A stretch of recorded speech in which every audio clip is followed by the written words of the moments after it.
Good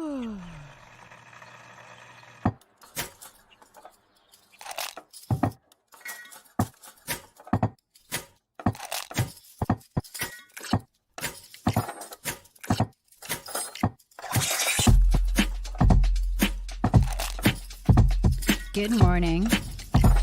Good morning. Java Delight will uplift you. Stay tuned. The show is about to begin.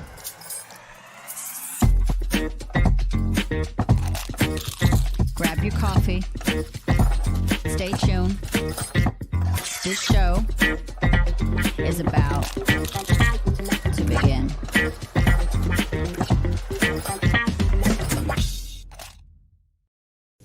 Hi, my name is Brandon, and over the past year, the Delight Cafe team and I have traveled across the U.S.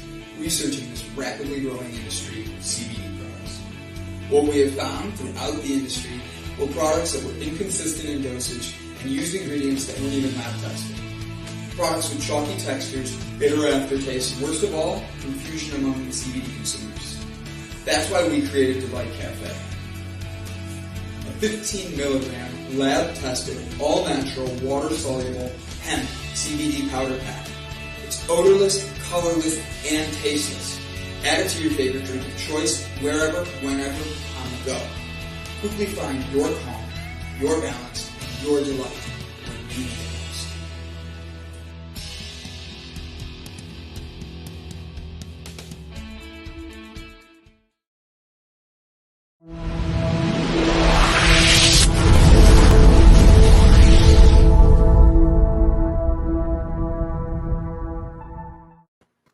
Good morning, ladies and gentlemen. How are we doing today? My name is Gavin Kerr, and I am joined by the smooth, the devilish, the handsome Brett Gordon. How you doing, brother? Good morning. It's awesome to be able to share the stage with you, Gavin. I can't hold a candlestick to your looks, but hopefully I can hang in there with the wit. You're too sweet. I'm starting to feel that jet lag. I'm not gonna lie. Yeah, well, the trip out here was a long trip. When you drove, you didn't really have any time to rest. The show was all about, staying on point, which takes a lot of energy. And then the trip back immediately, that's tough. And, you're basically almost half the age of Brandon. And the B is having some more challenges trying to, I think, overcome that car lag or whatever you want to call it. Yeah. No, absolutely. It was it's definitely a long, rough drive. One thing that I thought was kind of funny about the drive, for those who have never driven for extreme extended periods of time, I don't know if this was just because I'm not used to it or what, but after going 80 miles an hour across the country, literally, I would get out of the car and I would feel like the world was supposed to be still moving under me. So my balance would be off. Yeah, it's interesting. When I went to school, they actually still had driver's education in school for free. And we had to go through all of this stuff, to get our license. And we almost everybody at that time got their license at 16 because, at 15, we were going through driver's education. Yeah. So that we could get our permit by 15 and a half and go for our license at 16. What an amazing class. I remember I had to pay, I think, a couple hundred. I don't remember exactly how much, but it was a few $100s to go to a driving school to get everything done. I wonder why they ended up cutting that out of schools, why they cut that out of the budget. Non-essential education, cutting for budget so that they could make sure that they could cover the costs of whatever else they spend their money on. And as a result, I think that, it makes it more difficult for people to get their license, and there's not a consistent education of our young drivers either. Yeah. Because everybody goes to a different school. Some probably, I don't even know if there's a requirement that you have to go to a school or if you can get a license, without going to a class. I don't remember anymore. In all honesty, I don't recall. I think it should. I think it should be a requirement. I think it's if you are under 18, you're required to go to a school to get your license. But if you're over the age of 18, then you don't have to. At least you're in Ohio. Yeah, the reason I brought that up is we talked about this concept almost of what you're talking about there. It's called velocitization or something. And basically it is, the desensitization to the speed so when you actually stop going 80 miles an hour, or you go into a zone that's only 35 miles an hour, like you come off the highway and into the city, it's like you feel like you're going so slow that you got to step on the gas, and you're doing 60 miles an hour in a 30-mile-an-hour zone because that's just the way it feels after getting so used to seeing things fly by at 80 miles an hour. I wonder if that desensitization, I think I said that right. I don't know. If being desensitized to speed like that, if that could help people process things faster, if you could train them that way. Like if you spent, an hour or two every day living life with like a VR or something on, or like actually like in some kind of a vehicle where everything was going at 80 miles an hour, if that would help you process things faster. Well, there's this concept that I've talked about in some of the One Square at a Time that we'll be bringing out about being able to speed up and slow down time. Yeah. And the way that we do that is by being able to focus or broaden our horizon to where we can accommodate things at a different speed. And as you're driving at 80 miles an hour, as long as you're not like falling asleep and stuff like that, you can get more used to the speed at which things are going by, so that it doesn't appear that when something happens, it's at the same, 80 miles an hour that you would think if you're standing on the side of the road watching a car fly by. You're kind of in that mode, and it's something that you can respond to in a better manner without being freaked out, because you're going 90, things are happening at 80, 90 miles an hour. So there definitely is some of that happens. So if we train our mind that way, you can, it's kind of like, anything, even like in music, if once you learn how to play the guitar and learn how to play it fast, it just happens, right? It's like ingrained now in your brain, but other people looking outside at you are like, holy crap, look at this guy go. I remember I went to go see Yngwie Malmsteen, who is one of the fastest guitar players in the world. And when you watch him play, it's like, holy crap, just how fast his fingers go, how and still maintain, whatever the music is that he's playing. It's not just, beating on the guitar, if you want to call it that. But from his perspective, he's like, how do you do that? He's like, well, I just do it. I train myself to do it. Yeah. Now, the interesting thing about instruments too is not only is there playing it fast, but then there's it's almost like a dance. Like I can't see how many songs I learned when I was like first starting to learn guitar, and even now, where I would learn a riff, I'd learn the chords, and I could play it, and I could play it fast too, but it still didn't sound right because I wasn't playing it fluently. I was just strumming really fast while I kind of sloppily went through the chords or very aggressively went through the notes. But there's there's sort of like an elegant dance to it almost, even when you're playing extremely fast. Well, exactly, because when you're doing it well, and like Yngwie Malmsteen, or maybe Slash, or as you get into these great guitar players, and the fact that they're playing fast doesn't mean that they're losing the melody or they're losing anything in there.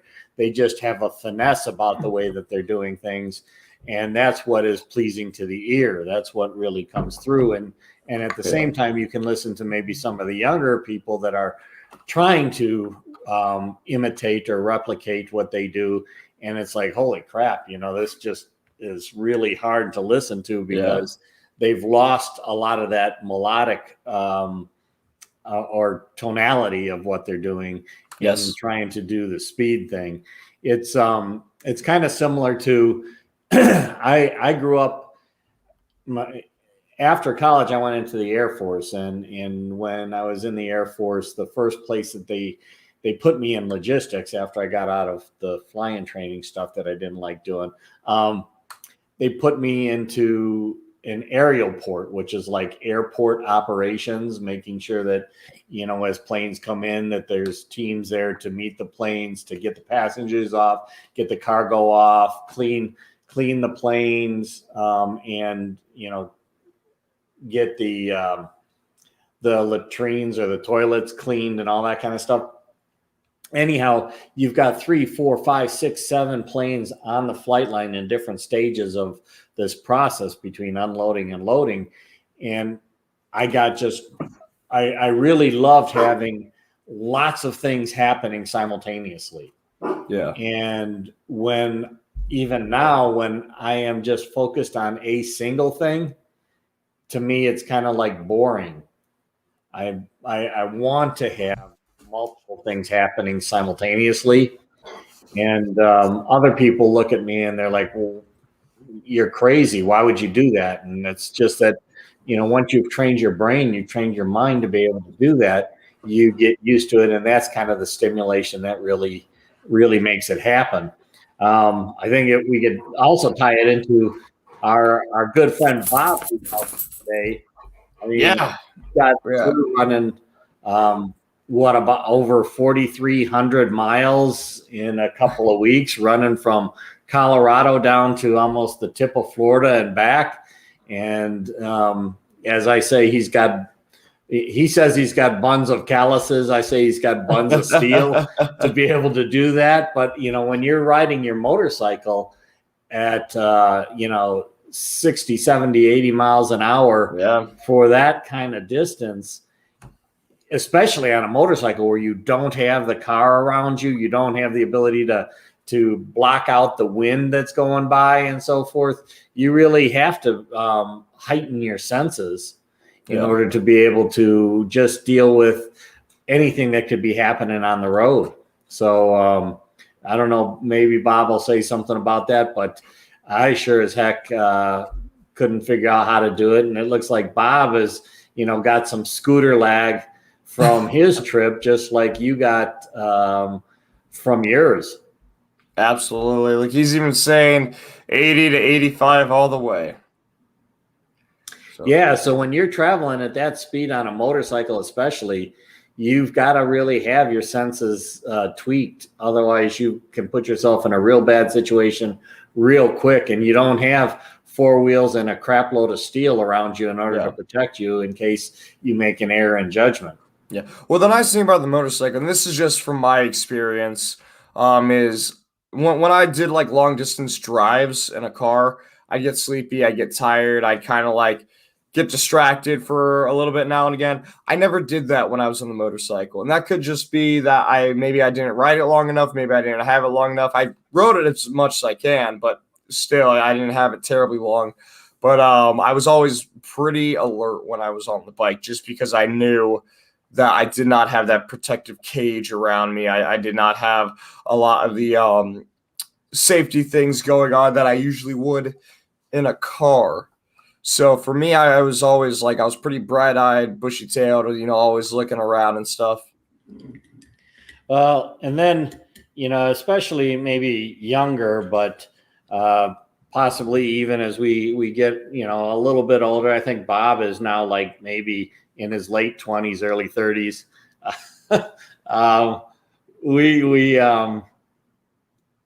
We test ourselves as well. It's like, okay, I'm driving, I'm on the motorcycle, and now it's like not exciting enough to just drive down the road. If I have an opportunity to pass a car, I'm going to pass a car. If I have an opportunity to weave in and out, I weave in and out. And, you see those types of tests that some people really take to an extreme and scares the shit out of the people in the cars.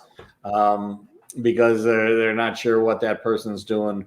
But sometimes it is also to keep them awake, because they were starting to just fade. And when you take a look at here in Vegas, where people are, working all hours of the day, sometimes in the morning they're just getting off of work and they haven't gotten a good night's sleep before going into work, and now they're driving home in the morning traffic, but they're extremely tired from being at work all day, as well as you got the people on the road that are just waking up and haven't fully awake.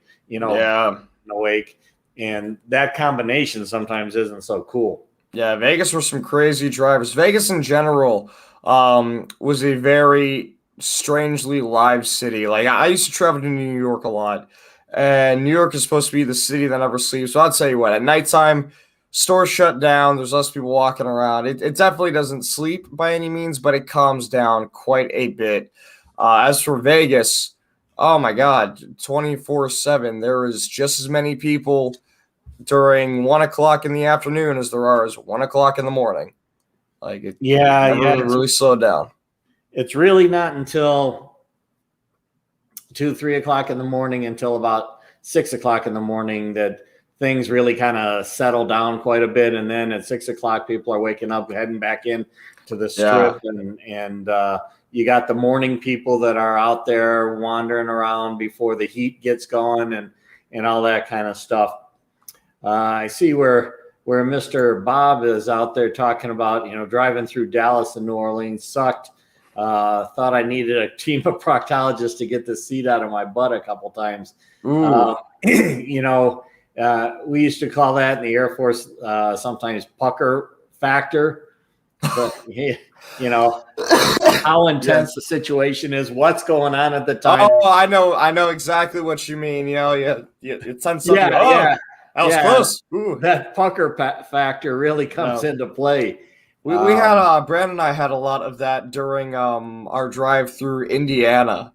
For whatever reason, the people in Indiana just kept slamming on we had the worst traffic on the highway, and I was in the back trying to sleep. I never went to REM state. I just kind of was in deep meditation, just death being shy, basically, while I'm laying back there. And all of a sudden, I'm no longer in the seats. I'm thrown forward and down because Brandon just had to slam on his brakes from going like 70 miles an hour. These people, for whatever reason, they just were not having, they weren't doing traffic right. And I don't know why. I don't know what happened further down the road, because there wasn't construction going on. There wasn't a crash or anything. From what it looked like they're just I'm kind of bored, and I just slammed on the brakes. Well, what's their name? The Hoosiers, right? The Hoosiers. I have no idea. Yeah, that's the people from Indiana are the Hoosiers. So the Hoosier state. What the hell does Hoosier mean? It's like, who's your mama? Who's your daddy? And that's not what Hoosier means, but that's what it sounds like when you're driving.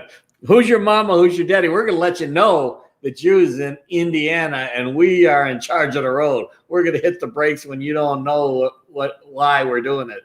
I grew up in north of Chicago, so I grew up with kind of that traffic. And to be honest, traffic in the United States is so tame. You go. Oh yeah, I know. Compared to other, I've seen other Thailand. Other you go to, and holy crap! Yeah. Red lights just mean I still go forward. I mean, it's craziness. In Korea, I remember one intersection coming to the base up in Seoul, Korea. We would have literally 6 lanes of traffic going the same direction down the main strip of Seoul. And as soon as you cross the street at an intersection, it went down to 3 lanes. So now you have 6 lanes of cars immediately going into 3 lanes, but there were still 6 cars across fitting into those 3 lanes. It was crazy. And then at that time, especially, we had the crew cab pickup trucks, so full-size pickup trucks.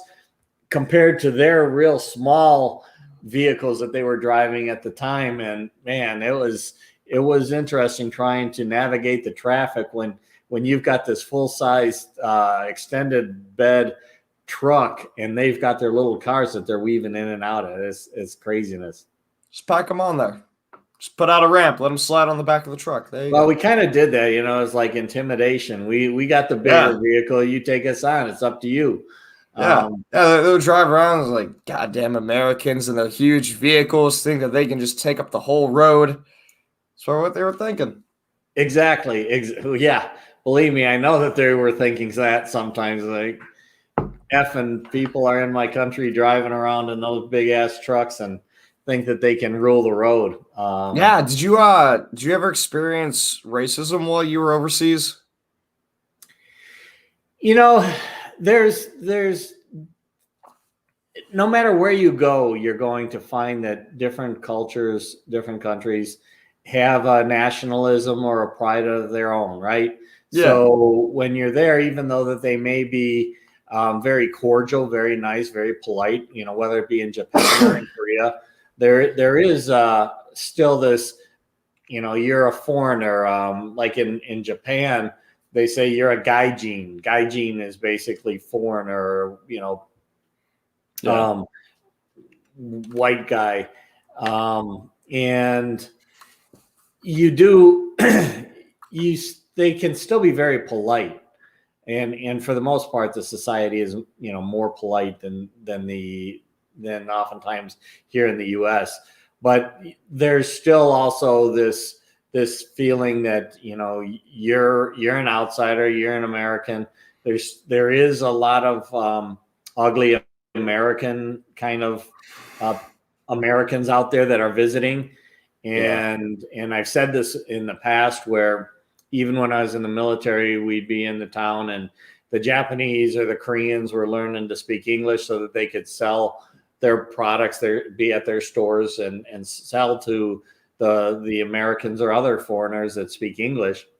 And the GIs or the ugly Americans, it didn't matter if it was just GIs, were making fun of them for the way that they spoke English. And I was like, shut the F up. Yeah. They're taking the time to be able to learn to speak your language in their country, and you're making fun of them because they're not speaking it the way that you do. And guess what? You suck at the way that you speak English anyhow, and I could speak English in a way that you're not going to understand the English. So stop doing that. And that used to frustrate and piss me off when when I saw people doing that, because it doesn't suit anybody to do that. Yeah, and to recognize that other people are learning your language and are trying to speak it, but you not paying attention. I've heard the same thing when you go to France, that if you speak English in France, even though they can speak English, the person might be able to speak English, they oftentimes feign that they don't, just because they're like, I don't really care to have you here. Yeah. And I've heard that through multiple people that have been over there, and it happens, I think, elsewhere as well. So I've heard that about the police in Canada. The police in Canada who speak French, they can speak English, but they won't.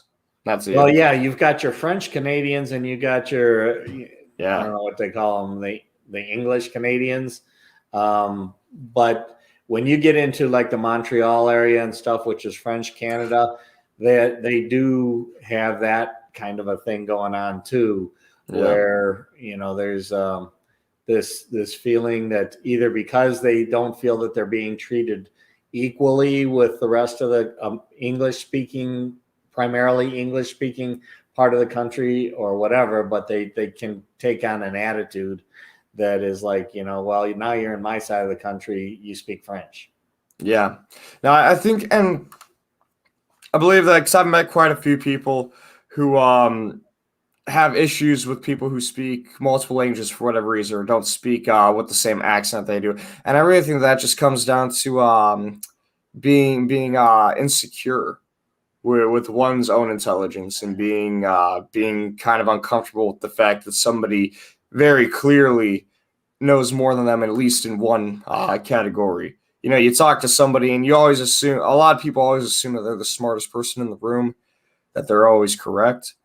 So when you have somebody who speaks multiple languages, that right off the bat is telling you, oh, this person knows more than me in at least this category. Well, and I think that that's right. Everybody's got their own expertise and their own, they are the best at something, compared with other people. It may, be a certain aspect of life, a certain thing where, some people have a far more mature understanding of spirituality than others. Yeah. And so forth. But depending on where people are coming from, their prioritization of that particular aspect of life may be higher or lower than somebody else's. So there's always that kind of thing going on. We have the same thing that happens in the United States. We've got a lot of different accents here. If you go to New York, and their style of connecting and talking is definitely different than when you go down to the south of the United States, or you're in Atlanta and so forth. My dad, who is a salesman his whole life, he would always teach me, you need to be a bit like a chameleon in order to really be able to connect with people, because absolutely, you need to be able to listen and maybe talk their way. And he was saying at one time, again, we were from the Midwest, and then there were the New Yorkers there, and they went down to a carpet show, because carpeting used to all be made like down in the southeast area of the U.S. So they went down to a carpet show, and they were talking to one of the buyers down there, and they started talking really slow in order to be able to match the way that the southern buyers were speaking. Yeah. And the buyers were like, just because we speak slow doesn't mean we don't think fast. So just talk the way you normally do.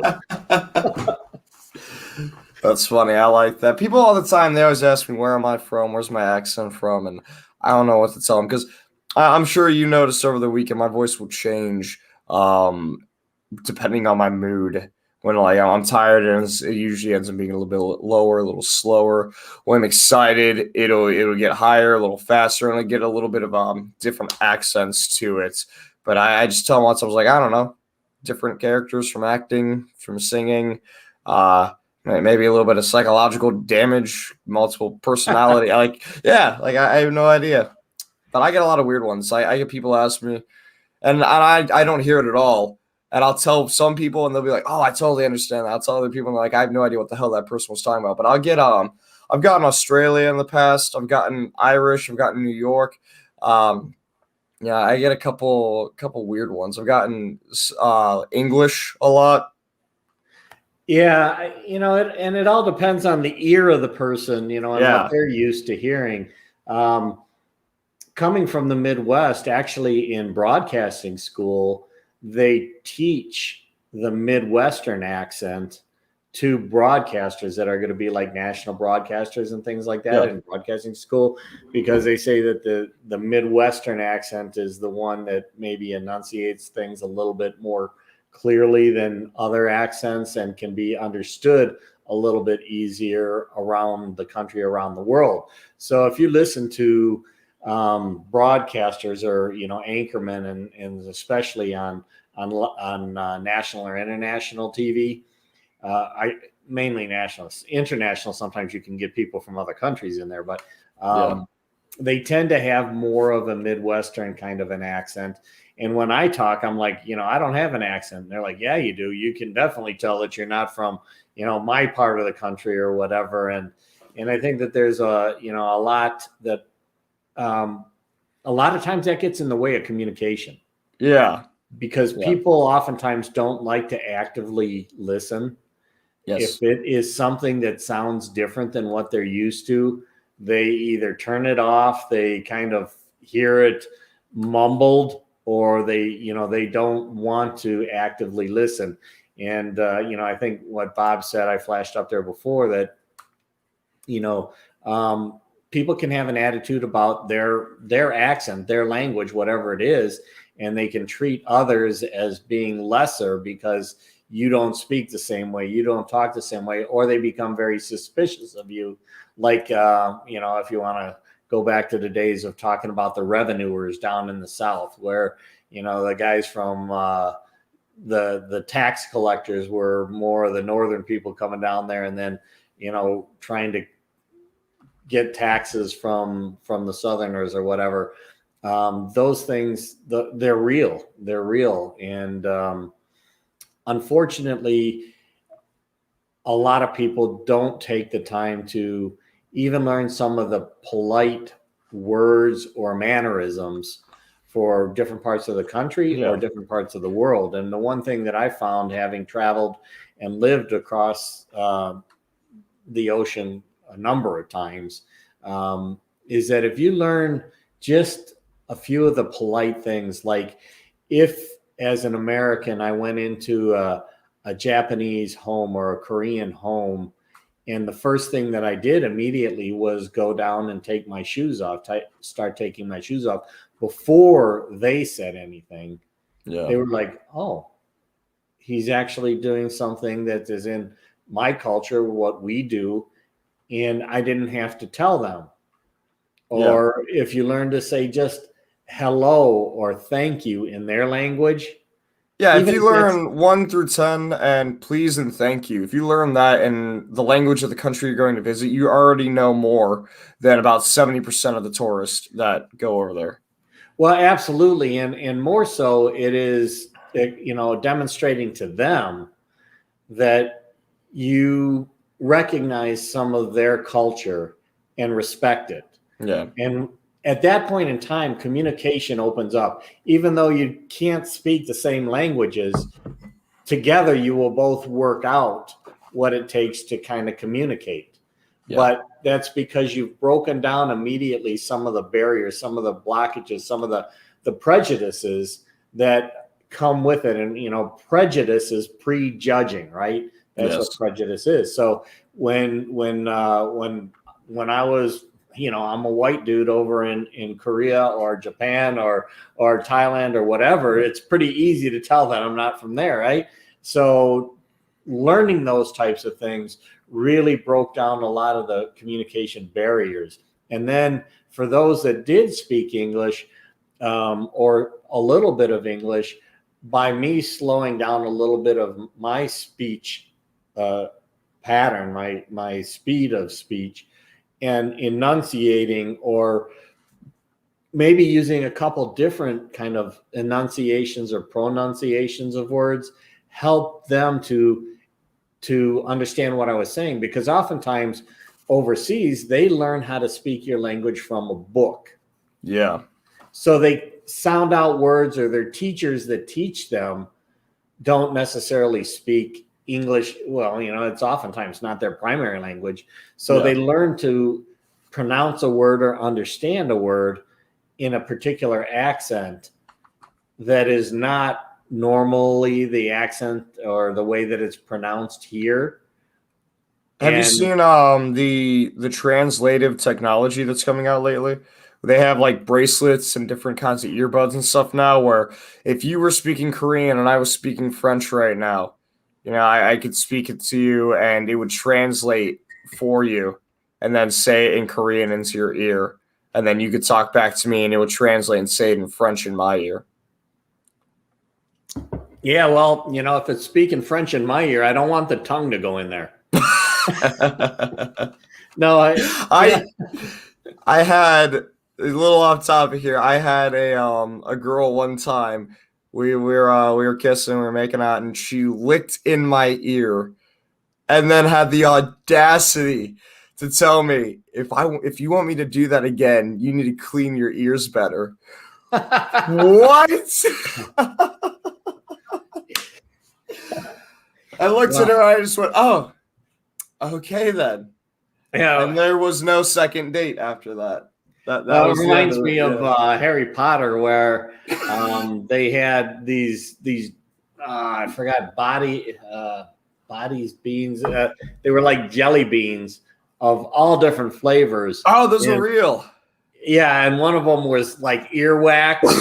Yeah. You Yeah. can get like the Jelly Bellies like that too. Yeah, they're real. They every flavored bean. I can't remember the name of them, but yeah, they every flavored jelly bean. You can get those. They're at a lot of bookstores, believe it or not. Yeah. Like if you go to like what the hell is it called? Like a Books a Million, then they'll have them there.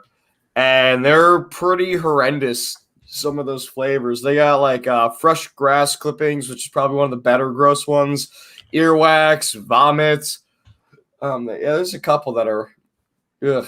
Yeah, absolutely. So, going back to that translation thing, we're getting more and more to be like what Star Trek used to have, right? Star Trek had those decoders or whatever that they had in their ears in order to be able to translate the languages from around the universe that they would run into, being able to speak any of the different languages and have it immediately translated. And we're getting to that level of technology today. And it all has to do with just how fast and how small our processors have gotten. As I've mentioned in the past before, this telephone really has more computing power than the first spaceship that landed on the moon. Yeah, no, absolutely. And as a result, what we can wear as like a hearing aid can be that translator, because the processors have gotten to be so small that they can fit all of that technology, all of that processing power into your ear. Yeah. Well, it starts to make me wonder then, how long will this form of communication be around? Will it get to a point, because if everybody eventually has, because, when phones came out, only people who really had money or really needed them had them. But now, as time has gone on, it becomes a standard. Once you're 6 years old, you got a phone in your hand for a lot of these kids. And it's not their parents' phone either, it's their phone. When's it going to get to the point, or will it get to the point, where everybody will have these translators so that way they always understand each other? And then will it get to the point where it continues to evolve to where nobody's actually speaking, nobody's actually saying anything? It's telepathic in a sense. Well, I think that, even if we were to be able to really get to use the full capacity of our brains, we could probably get closer to, if not exceed, that telepathy or telecommunications that can happen without having devices. And then the devices themselves that we have even today do get to be a lot smaller. Even, if you look at what special forces use, or the police or politicians oftentimes have, these microphones in their ear that have somebody on the other end feeding them information that they should say or play upon. I just noticed that Mandy being, it sounds like from England, talks about TARDIS. I was like, what the heck is TARDIS? So I had to quickly pull it up here. And TARDIS is a time machine and spacecraft that appears in the British science fiction television series Doctor Who and various spin-offs. I have seen Doctor Who, and the only thing I could tell you about Doctor Who is that it's got like this long ass scarf around his neck or something. Other than that, I don't know much about anything about Doctor Who. I know it's very popular, and I've never actually seen. I've seen clips of it on YouTube. It looks good. It's just not a show that I've gotten into yet. I keep getting distracted by everything else in life. Yeah, it's let's see, what's Mandy saying here. If it gets to that, Gavin, then Art and Paul were right with their song "Sound of Silence."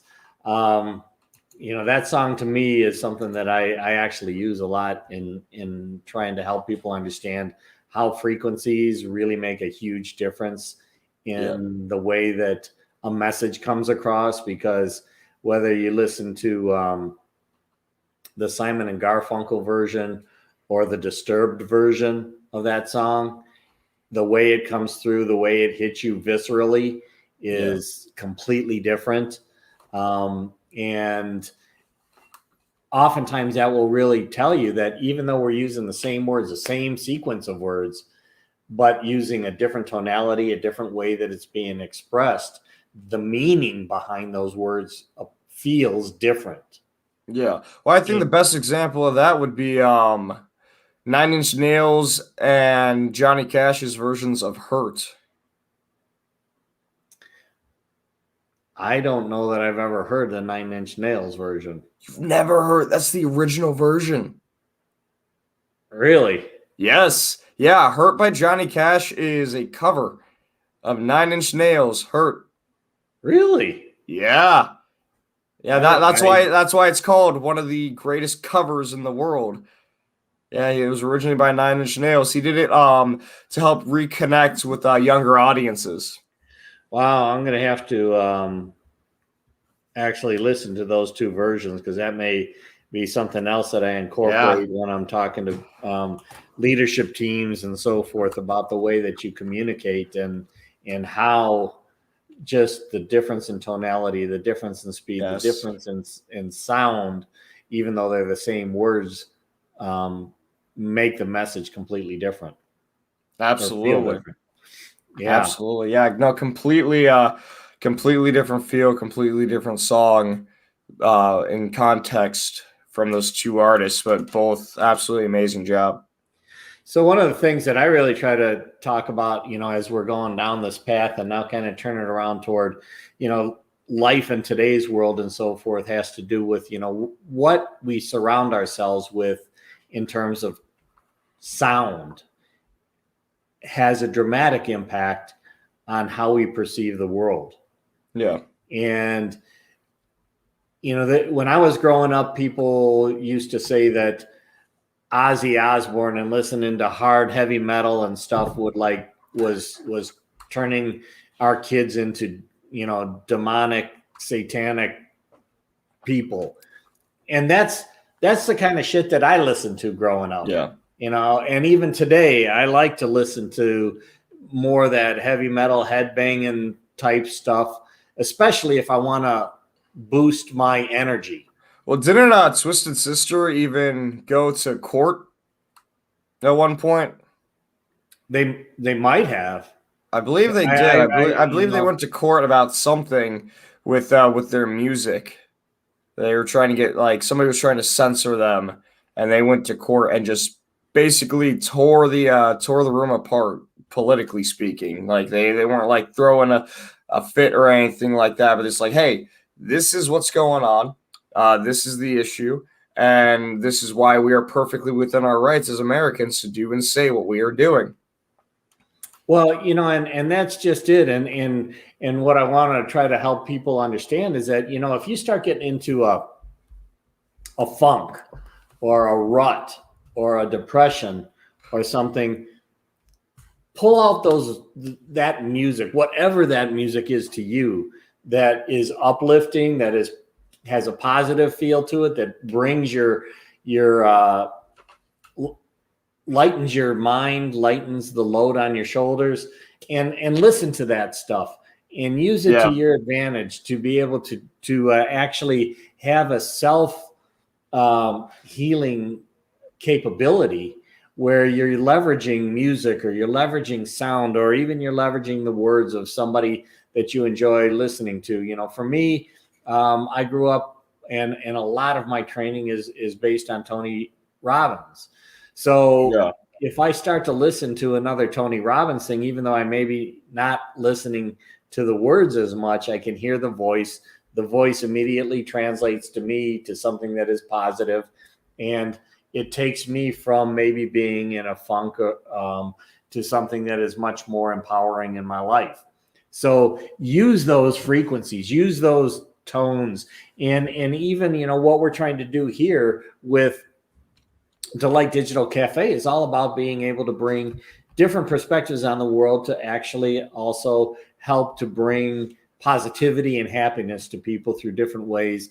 And we can do that through many different means. So that's why we need to kind of talk about different things, because different things touch different people in different ways.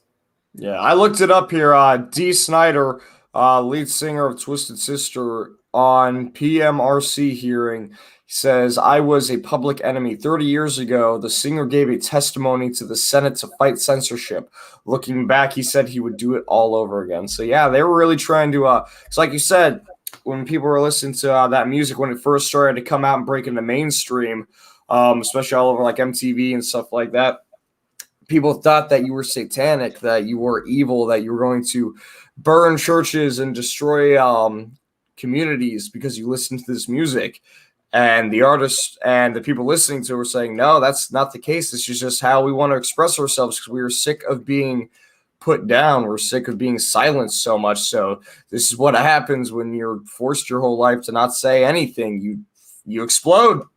Exactly. Shauna's kind of brought that up, and she had that same thing quote or about Dee Snider. Oh yeah. Interestingly, Dee is I think he lives here in Vegas because I've seen him a couple times. Now that he plays on his own, and then also to be able to have something like Disturbed.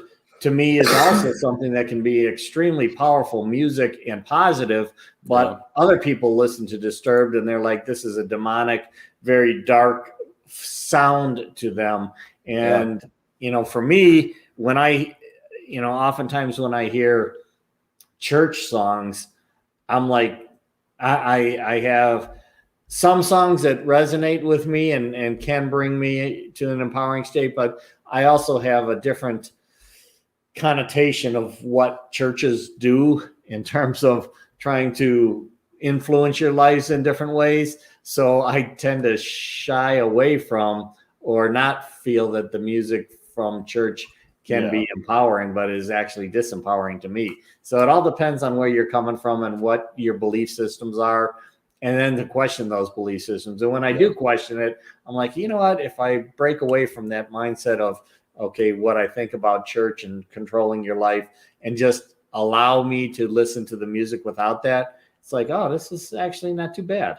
Yeah. So, well, then it's also, it varies from artist to artist because there are artists who write things that are, they are demonic, they are actually satanic, or they're, even if they're not, then they are just very either crude or disturbing songs, the contents in it. And I guess what makes it really difficult for new listeners is bands who have those kind of songs, but then also have very deep personal meaning songs that end up becoming more popular and overshadow those the more darker songs, but they hear those darker songs first and they can't overlook it. Slipknot, I want to say, is a great example of this.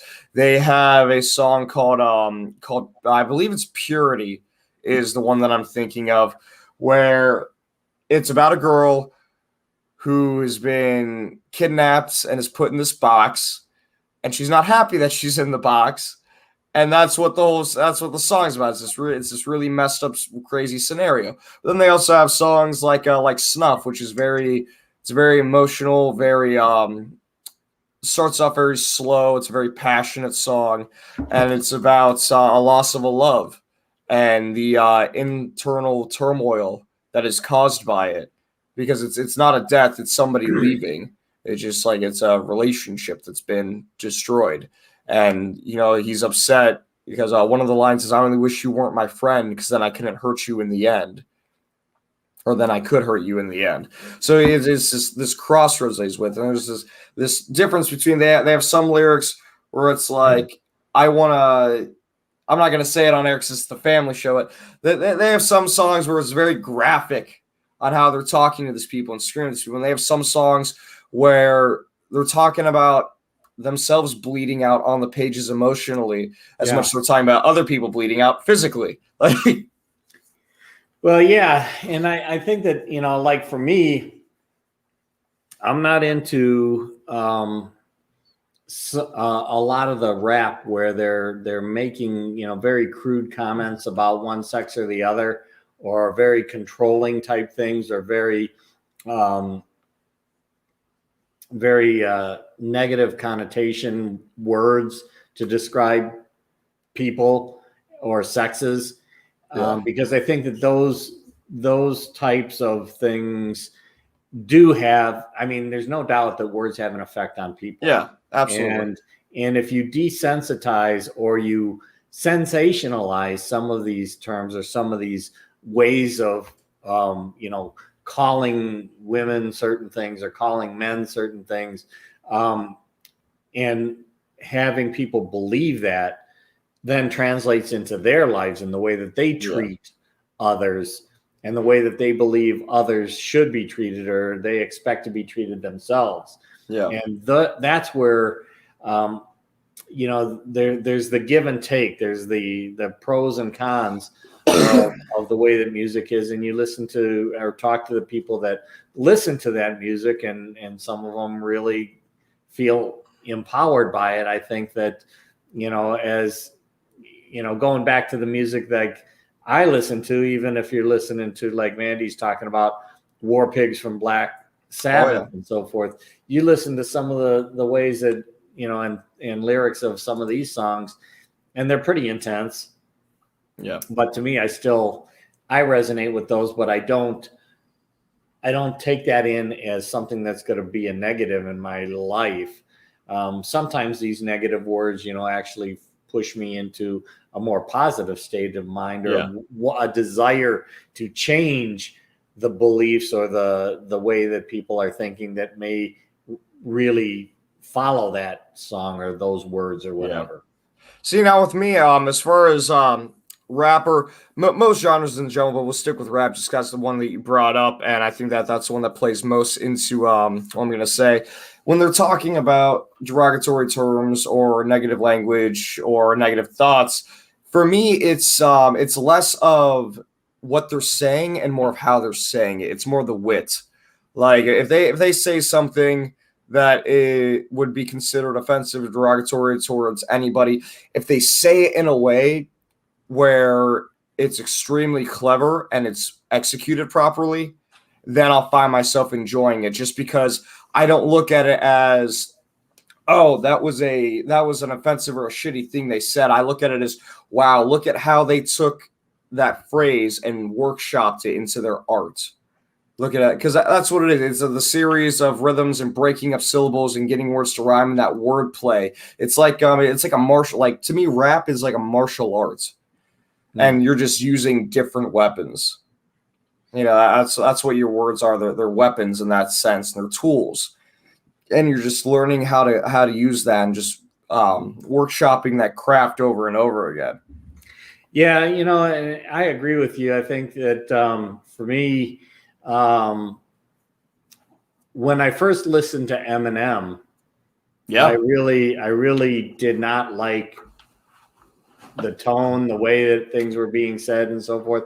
But then when I got past that and really started to understand a little bit more about Eminem's story, a little bit more about, how his angst is coming out in his songs, and so forth, I started to really respect more of the way that he was bringing his message across and understanding better, the terms that he was using and things like that, which oftentimes were, what I would consider not to be empowering.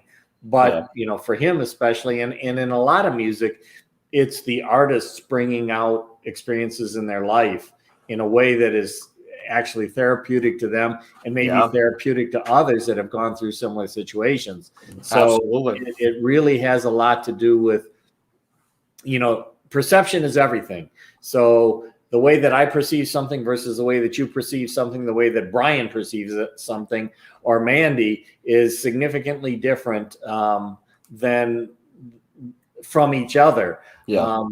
Brian is talking about here, Home Sweet Home from Motley Crue as a song with a lot of meaning for me. When I was overseas, this song was like an anthem to the guys in the military. It's like Home Sweet Home, and you're in the bars and you're drinking and you're all effed up. It was their Sweet Caroline.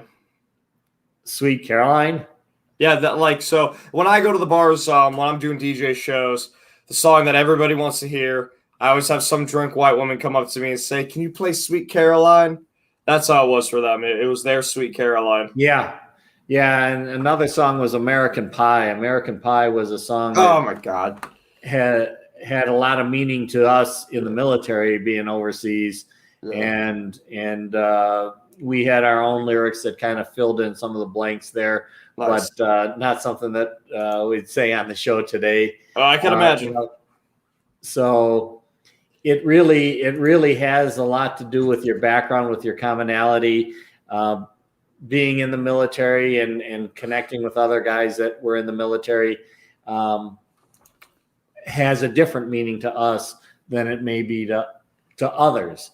Yeah. But it's a binding force. It's a bonding force oftentimes as well. And I think we need to recognize the value of music in doing that, and also the value of being able to leverage that kind of music in order to break down barriers when they do exist. Absolutely. You know, bring that commonality, that group thing together, but then use it to kind of ask people to question their belief systems, to expand their minds to thinking in other ways. And that's one way that you can kind of work on groups very quickly. And that's what a lot of these controversial artists really did. You know, you want to talk about like Eminem, Eminem, Twisted Sister, and Black Sabbath, like a lot of groups like this that were very popular in the news, very considered controversial.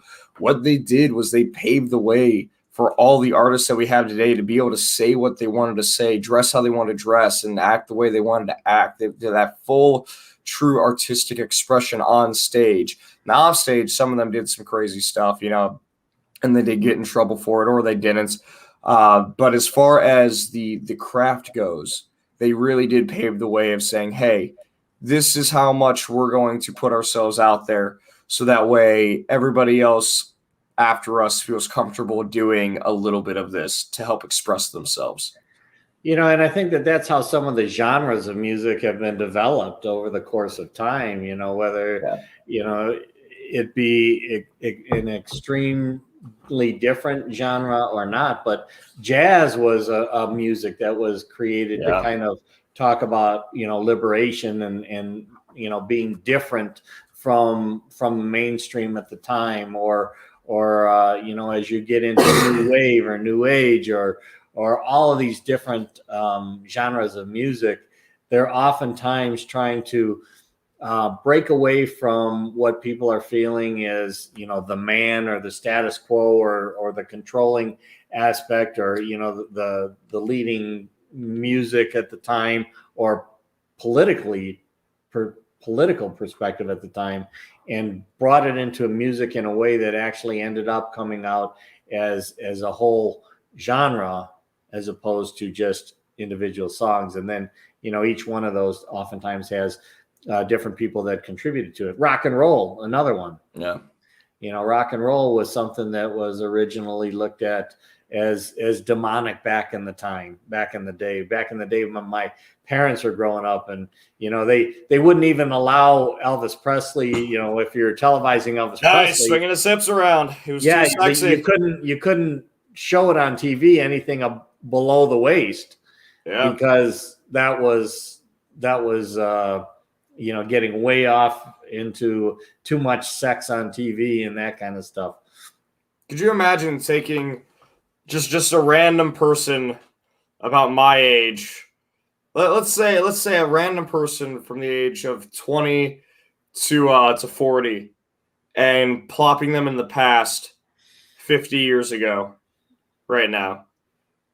Yeah, like they wouldn't be able to live anywhere, or they take over the world because they knew about all the future things and whatnot. So they'd have the foresight of a god. But as far as their mannerisms go, as far as how they present themselves, carry themselves, talk, that they'd be put on they'd be invited to a lovely campfire and then promptly placed on top of it.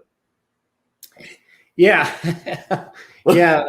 Interesting, but that's absolutely true. I mean, different generations and different music oftentimes don't mix, or they mix in a different way, and how that would be perceived, you know, going back to like what the heck, the Michael J. Fox series, Back to the Future. Oh, okay, yeah. So Back to the Future, you know, he goes back there and he starts playing the guitar like in the modern times, back in you know, the 50s. Playing And Hendrix. people are looking at him like, what the heck is this? This is a demon up on stage. What is this music? And really, that's, I think, pretty interesting. Or even if we bring up, some of the old music from back in the 1800s, and you're talking about listening to the concert. What is that? The concertina? The piano that sounds like a tingling or whatever. Anyhow, it's got a different way of resonating in today's world. So I think now I'd like to really introduce who our guest who's going to be coming on the show here. We've got Dr. Aman Amir, who's been practicing medicine as a GP, a medical lecturer, and magistrate for over 2 decades. He's had a lifelong creative. Dr. Amir uses creative writing in his clinical downtime as a way to unwind and to get lost in the characters and stories he creates. His debut book, Askew, is a fast fiction story that captivated readers on release. His latest full debut novel, Annie, Are You Okay?, has surprised and delighted the contemporary fiction lovers.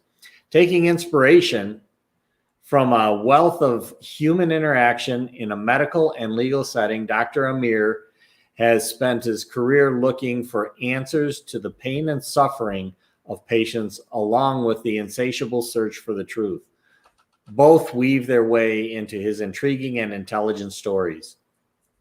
With a love of writing, comedy, and art alongside his work as a doctor, Aman is a safe pair of experienced hands on any broadcast.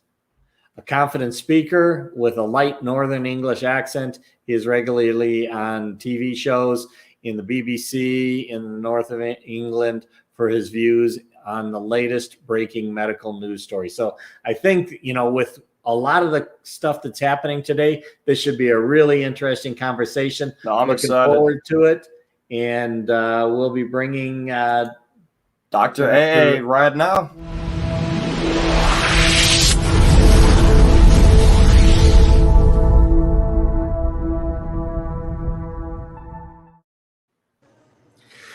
Good morning, or I think good afternoon in your time, Dr. Amir. How are you doing today?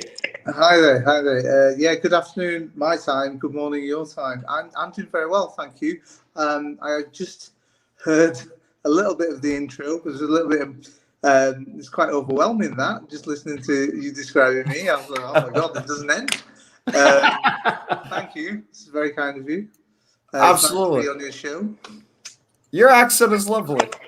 It's lovely. Oh, yeah. So is yours. So thank you. Yeah. I think there's always a lot of appreciation for the cross-Atlantic sounds. Yeah. One of my favorite memes that I've ever seen. It was just like this little letter, and it said, "Dear Americans, we like your accent too, from London." Well, this is it. Now, how is everything over there? And tell me about what this morning brings to you guys. It's going very well. It's actually very hot out across the country right now. I know we have Brett Gordon in Vegas, which is the deserts, and then I'm over in Cleveland, Ohio, which is usually very green, but there's a lot of humidity going on right now. Wow. So we're trying to keep cool, stay inside, and just starting a positive morning. We've been talking about music and weird dates and jelly beans with all kinds of flavors, everything. I've got a few weird date stories of my own, but oh really? But it's okay. I don't want to share this right now. Please, if you don't mind, share one with us. No. I think weird dates are definitely the way forward. I think if not anything else, just having that story to share with friends and family afterwards is always fun. Absolutely. Yeah. Well, it's interesting. It's like I do a show called One Square at a Time, where I take movies and then interpret them in ways that bring positivity and tools to people's lives that they can use to deal with life's challenges and opportunities and things like that. And it sounds like that's some of what you do maybe with your books and the way that you incorporate what your experience is as a medical professional, as well as a creative building and creating stories that people can relate to. Yeah, I mean, Brett, I think the question there is, what is weird? I mean, you might think something is weird. I might think it's normal. I think, in fact, I consciously stopped using the word normal because I think it's misused a lot. I've changed it with usual. Just because I walk down the same street every day doesn't necessarily mean it's the right way for me to get to where I go. It's my usual direction. It's my usual way. But it's not necessarily normal. And I think, like I said, a weird date for two people might be a disaster. But for two other people, it might be the beginning of a lifetime together. So that weirdness might be exactly what they needed. So coming back to what I've been doing is trying to use a lot of what I do and reflect on those situations. I mean, I've been very privileged to be a part of so many lives from a medical point of view. But what I'm always amazed with and about is people, and people lead some very interesting lives. They have experiences, and in order to be able to sympathise or empathise, I try and see and imagine myself in those positions. From a health-seeking point of view, it's very useful when you're treating people. But again, from an imaginative or creative point of view, I think, well, that would be quite an interesting thing. I personally might not be able to do those things, but this person has been able to do those things. I wonder how that might pan out if they were interested in, I don't know, A, B, or C. And I think from there, stories emerge, and I'm enjoying writing, so if somebody is enjoying reading it, that's quite cool as well. So yeah. So when you're writing, you're getting lost in your characters and your stories. Is this more of a therapeutic thing for you to help process some of the things that are going on in the day, or is this just a natural thing that you've always had this sort of knack for storytelling and writing? You just need to get it out. Yeah, do you know? I think it's become that. I think this past year, as I'm sure you'll also appreciate, there's been a very, very challenging time for so many different reasons. And I feel that writing and all the other things that I do have kept me, I won't use the word sane, but have kept me balanced. So I've been able to dip in and out of the other things while still working in very challenging circumstances in our, in the UK during this pandemic. But it wasn't intentional. It's not like I woke up one day and said, right, this is going to be my own self-counseling, or this is going to be my thing. It wasn't a conscious decision. I think you do reach a point in your life where you look for, where you're going to get your buzz, or where you're going to, there are certain things that you do to fulfill yourself. And like I said, medicine and my work in medicine is challenging and has always been, but also very rewarding. And you can't go around sharing all of those experiences. But of course, there has to be a space for some of those discussions for other people to learn and reflect from. But I think, when I was younger, there was things that I used to enjoy doing, which sometimes when you're having to pursue a career in something, my phone's decided to. If you're trying to pursue a career in medicine or a life in whatever career it is, naturally people have to give up, or they have to sacrifice certain elements of themselves. Sometimes it's family, the majority of the time it's time, and we've all had to put aside certain things in order to achieve certain things. But when you get to a certain point, I think if it's still inside you, if it's still brewing, or if you think, do you know what, why did I stop doing whatever it was? And you can't answer that question. Usually the answer is I don't have time, or I've grown up, or whatever. And I just thought, well, why aren't I doing these things? And there was just something inside that I thought I'd love to be able to do. I like to set myself certain challenges, and I think one of the challenges was, on a night out, or because this is going to sound like a really boring night out, actually, but it's, if someone says, oh, I'd like to do this, or I'd like to do that, or whatever, and we've all got a book in us, and we always hear that, I'd love to write a book. I've got some great stories. I hear that from many quarters, but I just think saying something and doing something are two slightly different things, and I was wanting to actually pursue and complete the task, and in doing so, I learned, and I'm still learning. Yeah, how to write and different styles of writing and stuff, and so it's just something I've done now, and it's become a very, very rewarding and enjoyable experience for me. And if at the end of the day, whatever it is you do, if you get pleasure out of it, you enjoy it, you feel you're developing, you're growing, it only adds to the whole of you. So yeah, that's. And you're right. It has been a weird kind of counselling, but it wasn't intended to be that way. So was there like a certain time where you realized that this connection had happened in your head, or was there a certain event that took place that snapped and you said, okay, I need to start doing this now. I need to start getting the ball rolling, or else I'm never going to get it done. Why am I just sitting here talking about it? Why am I not doing it? Yeah, Gavin, I mean, that's brilliant, that question. I think in my life, loads of events have happened, right? Yeah. So, I mean, one day maybe I will discuss my life. I'm not quite there yet. But the point is that you're right, there are certain events in your life and you go, and you have to take stock and think, where am I going? Or, you think you're going in this direction and something happens and you find yourself facing somewhere else and you're like, oh, okay. And I was always a bit of a planner, and I realised quite early on that most of my disappointment was in my planning, because I planned for things and I probably set myself up for a fall. And I think there's a lot of disappointment then when you don't reach or you don't do or complete what you want to do. So I stopped planning because I just thought that's a major source of disappointment in my life. I'm just going to stop doing that, and then I'm just going to go with the flow. And I've been doing that most of my life, actually. But it's more of a thing where what I wanted to achieve in certain other spheres, I'd achieved. So the timing of it was right. It wasn't a case of. So I used to write when I was younger. Okay. Yeah. But that level of writing is different. So as a kid, if you're writing, you're going to write from a certain viewpoint and your own experiences, aren't you? So as a 10-year-old, my life experiences are going to be very different to someone who's 40 plus now. Hopefully. Sorry. Hopefully. Yeah. I mean, I haven't changed much. It's just some of this has come out.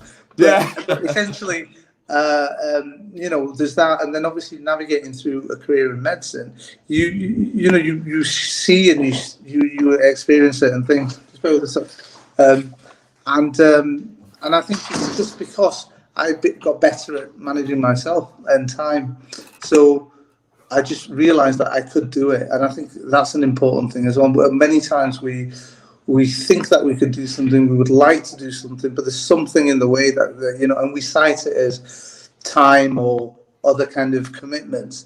But the truth is, when something brews for long enough, and it was literally, I was in the shower and I just thought, do you know what, this story came to my mind, and I just thought, do you know what, I don't know why I'm not doing this. I don't know why I'm, So then I just started making notes and this and the other, and then it just snowballed from there, really.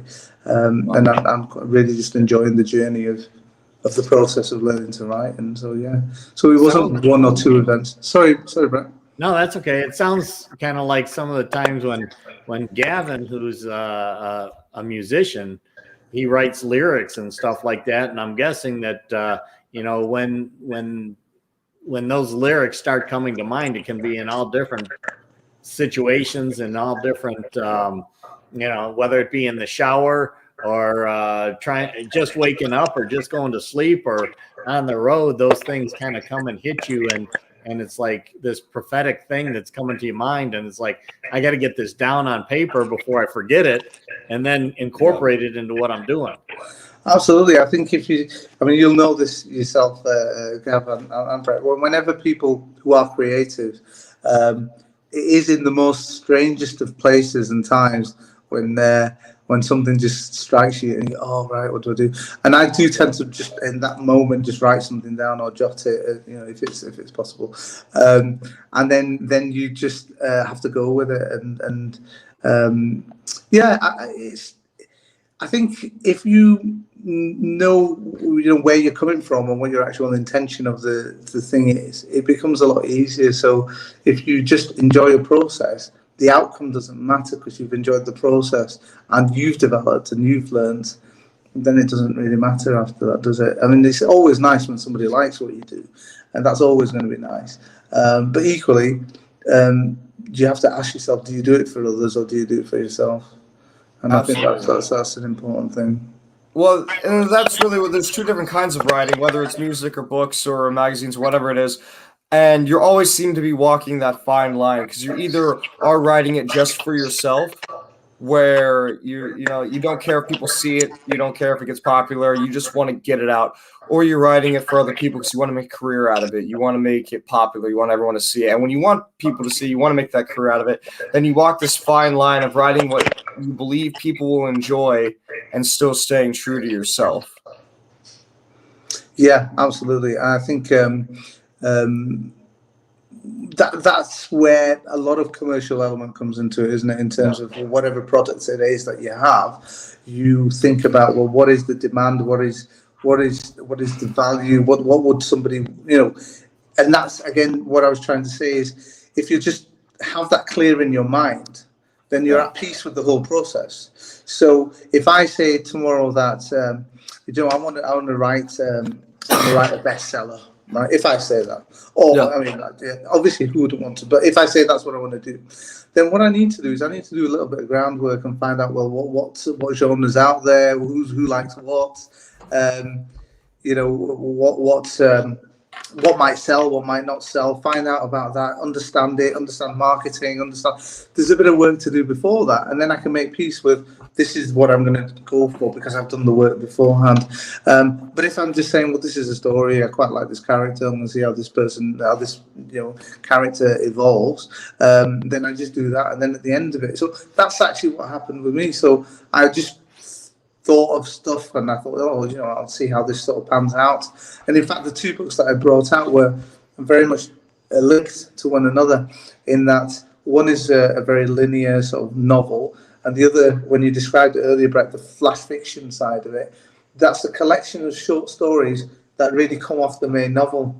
And so you see the same characters but from different viewpoints. I love the idea that there's three of us here, but we'll have three different views of what's actually taking place here, and three different accounts, and I find that fascinating. And then and all three will be true. And so that was the idea of writing those two sort of parallel styles of books. And it was only when I finished it that I actually thought, that's cool, I've done it. Who's going to read this? so it was that way around with me. For me, it was more the accomplishment of, while I'm doing all the other stuff that I'm doing, I've, satisfied myself that I've completed a couple of books. And then I learned a bit more about, what do you do with the books and how do you get them out and who's going to read it? And then I got into the flow of there is all the other side of things. But I'm still at peace with with my space of just enjoying the process. And through it, I'm having opportunities to speak to people like yourselves, and it's just nice. It's just a nice experience to sort of. I was going to say put yourself out a bit, but you know what I mean in terms of just get yourself. I'm quite a shy type, and I'll just stick with what I do. So it's quite nice again to.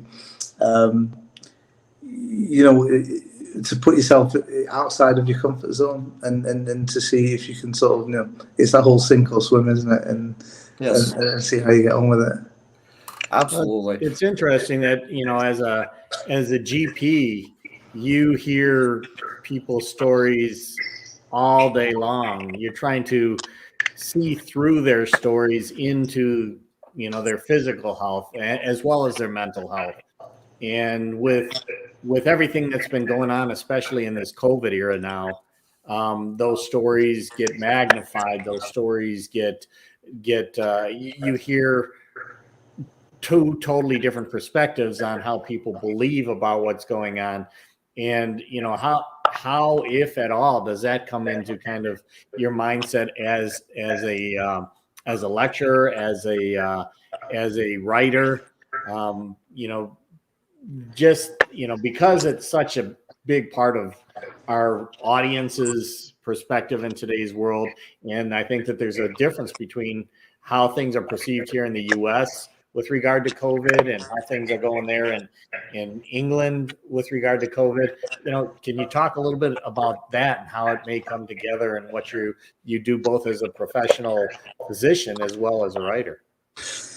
Yeah, I mean, of course, it's if you have access to the news and you've seen commentaries in different parts of the world of what has happened or is happening at present, in this evolution of pandemic, it's difficult because as an individual or as a resident of any particular country, you follow a narrative of what's going on, what your news feed is. Okay, so of course that's a perspective, and then we're all slightly blinkered because everyone's in their own state, aren't they? So whatever's happening around. I mean, to give you an idea of me as a person, I'll reflect on this. I remember being in the gym in December it would have been 2019, and I just remember hearing some stories about what happened in or some news of an infection in Wuhan. Okay, now it was awful. I just remember looking at it and thinking, oh, that's bad. And then I carried on.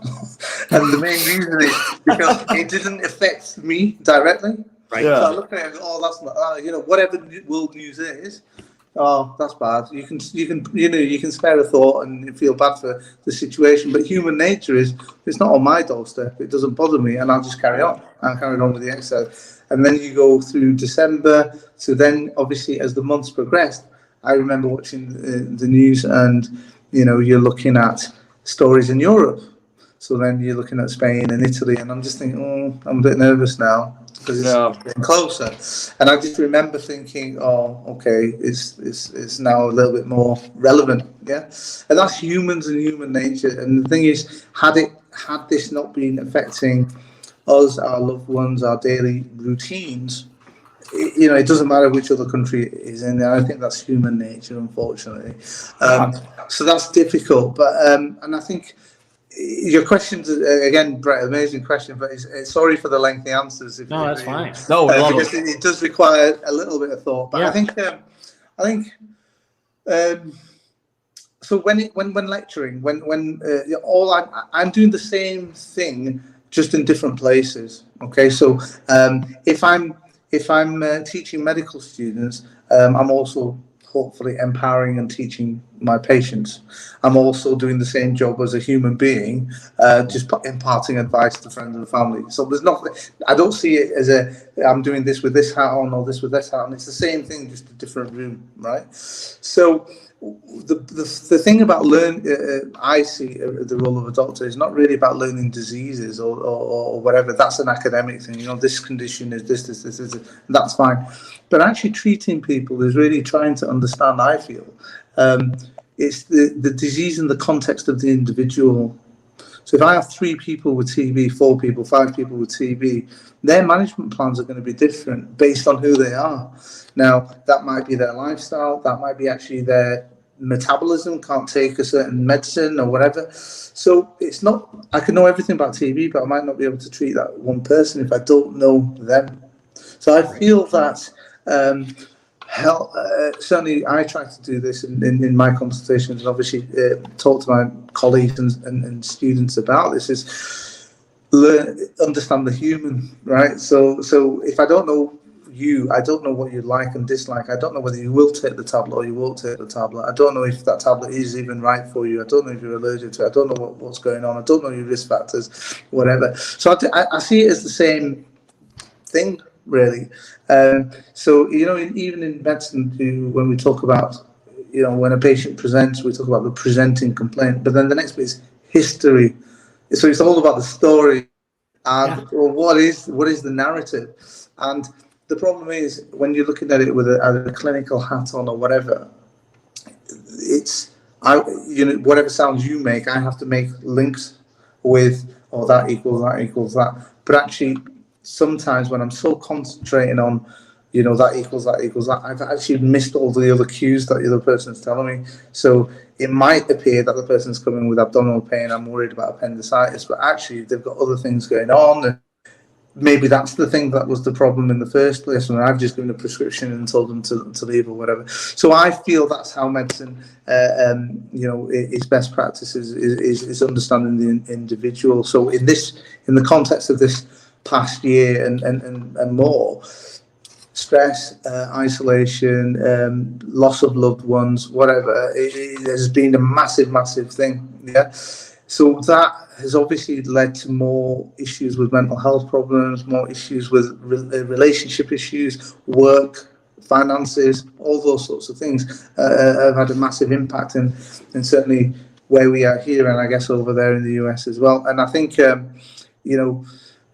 if you flip it and then talk about that individual and their thoughts over what's been going on, so whether they want to talk about conspiracy theories or they want to talk about this, that, and the other, that's fine. Everyone's entitled to their opinion, but the truth is that this is what that person's been experiencing this past year, and whether they've had access to healthcare or not, or whatever. And you've got to be able to somehow take all that on board, and I'm a big fan of sort of joint decision making, and you're really sort of empowering or providing, or at least creating a situation for autonomy, so that the patient themselves has most control over their health and decision making.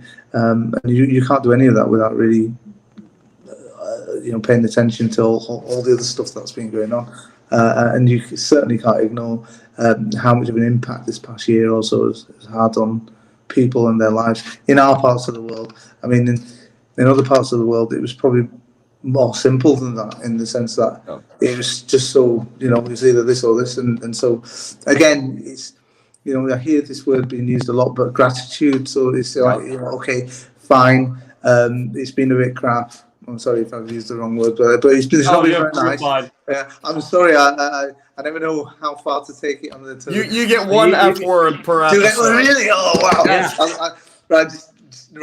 Use it wisely. I wasn't sure what time. Right, okay, fine. Yeah. I'm going to use that really well. Yeah. So I've got a license now. Cool. No, yeah, absolutely. The thing is, been certified. But the thing is, if people have been stripped of their liberties, people have had some serious difficulties with finances, and it has been very, very difficult, and nobody's going to sort of say any other aspects of that. However, we're still reminded of how absolutely awful it is and has been for people in other parts of the world for other reasons. And so I think when you're looking at where you are as an individual, and you think, well, okay, I don't have certain things, but then I have whatever those things are. I think that's a massive part of where you find your peace and where you find your stability. So sometimes when we're very low, in our state, we forget still how things are actually not so bad when you compare. Now, obviously, it's not always easy to think about that, because we are humans and we will think about our own survival and our own stuff. But if we just take a step back from where we are and just think, well, actually, I'm still alive, and I have got food, and actually, I've got a shelter. I know it's really basic, but actually, it's still better than so many in the world. And then you build on it, obviously, but it's not always easy for everyone to digest that. And obviously, we're so used to such high quality and standards in terms of whatever that, and I'm talking about the fit and well people who've had to isolate or distance. Obviously, it's not nice if you're not well, but if the worst of the situation has been that you've not been able to meet your friends, or you've not been able to do certain things, but yet you've got all the advanced, you can do things remotely, then it really isn't still anywhere near what some of the hardships that some people have. And I think that is a space to remind yourself that, you know, and as we get towards the end of hopefully this pandemic, then there's a lot of optimism in terms of what you can achieve or what you can do. If during this time people have been able to look after their health or learn a new hobby or do something, they've developed it as well. And therefore, you know, I do wonder how many people continue to develop. Or, you know, I was saying this to someone the other day. I have some fantastic conversations in the sauna. It's always nice to meet random people semi-naked and have some really deep and meaningful. And so, because our gyms have recently been opened again, and we were just talking about how during our first lockdown, you know, obviously a lot of the fast food chains and all the, you know, places were closed. Yeah, and during that time, people really took up obviously lots of hobbies, cooking, this and that. There's a big thing about online stuff that people were doing. But the second that the fast food chains had opened, the queues for those places were just phenomenal. Yeah, and people were willing to wait hours and hours for their drive-through, whatever. Yeah, and we were just joking about how, you know, no matter how much you think that there's a scope for adapting and doing, you know, making better health choices or whatever, there will be that thing about, well, actually I want to revert back to what I consider is normal or usual or whatever. So even when people talk about the economy and this, that and the other, there is things about, what if there is all doom and gloom afterwards, or actually people craving they just want to go back to what it was. So in actual fact, you'll get a massive rise in those things. So again, that from my point of view of health, that's interesting, because while some people might have been exercising, some people might not have been, what that will change in terms of, you know, after this, who knows? But it's just interesting trying to predict it, really. Well, a lot of it, like you were saying, has to do with the narrative and what people choose to believe, what people don't believe. I always say you got to question your BS, your belief system, and your bullshit. Yeah. And you have to question the BS of what you're hearing in the narratives as well, and any biases and things that are out there. And you go back to kind of Henry Ford, and, you know, whether you can or you can't, whether you believe you can or you believe you can't, you're right.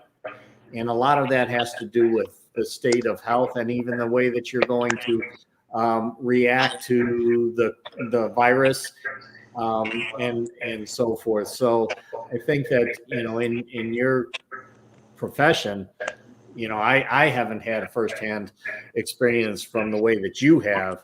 I look at it from a different perspective, and personally, I will not get the vaccine because my belief system is such that I would actually rather have the virus and get the full spectrum of what it is, because I believe that my immune system is capable of handling the majority of it, and what expresses itself in your body and what is in your body are two totally different things.